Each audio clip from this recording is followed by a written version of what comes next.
तुमचं काय मत आहे की शरद पवारांनी अशी भूमिका स्पष्ट करायला पाहिजे? मला याच्या पलीकडे मी मला व्हिडिओ दाखवला कोणीतरी. मला वाटतं अमित शहा साहेब आले होते आणि देवेंद्र फडणवीस साहेब आले होते. तर त्यावेळेस ती मला क्लिप ऐकू घातली काल बहुतेक कालच. ते देवेंद्र फडणवीस साहेब असं म्हणतायत तिकडून की मराठ्यांना ओबीसीतून आरक्षण द्यायचे. शरद पवार साहेब, उद्धव ठाकरे साहेब आणि नाना पटोले साहेब यांनी स्पष्ट भूमिका करावी. सगळे सोयऱ्यांचा शब्द नाही ऐकला मी, ती क्लिप मी ऐकलो स्वतः. हे त्यांनी स्पष्ट भूमिका करावी. ओबीसीतून मराठ्यांना आरक्षण द्यायचंय म्हणते त्या. तर तुमची भूमिका काय हे मी ऐकलं, मी स्वतः ऐकलं.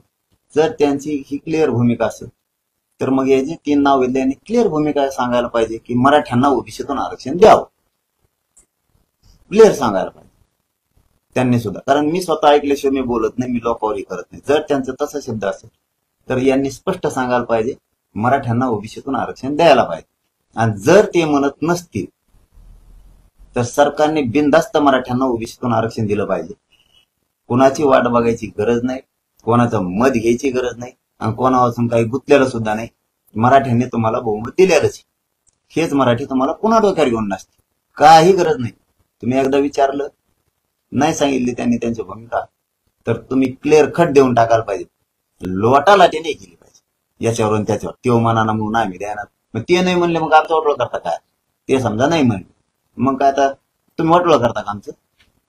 तुम्ही क्लिअर कट लगेच देऊन टाकायला पाहिजे. पाटील, थोडं कन्फ्युजन याच्यामध्ये क्लिअर करा. फार मोठं स्टेटमेंट आहे.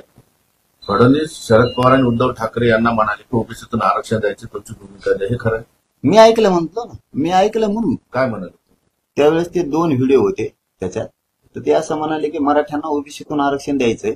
तर शरद पवार साहेब, उद्धव ठाकरे साहेब आणि नाना पटोले साहेब असे नाव घेतले त्याच्यात. आणि त्यांनी भूमिका स्पष्ट करावी की मराठ्यांना ओबीसीतून आरक्षण द्यायचंय. तुमचं म्हणणं काय, द्यायचंय की नाही? मग ते त्यांनी तर स्पष्ट म्हणलं पाहिजे द्यायचं. आणि जर ते म्हणत नसते तर वाट बघू. या मताची मराठी, कोणाची वाट बघायची गरज नाही. ते म्हणले तर द्यायचं, नाही म्हणले तर नाही द्यायचं. त्या भूमिकेवर सरकारने राहायचं नाही. आपण आपलं ठरवायचं, चल आम्हाला द्यायचं. तुम्ही नाही म्हणलात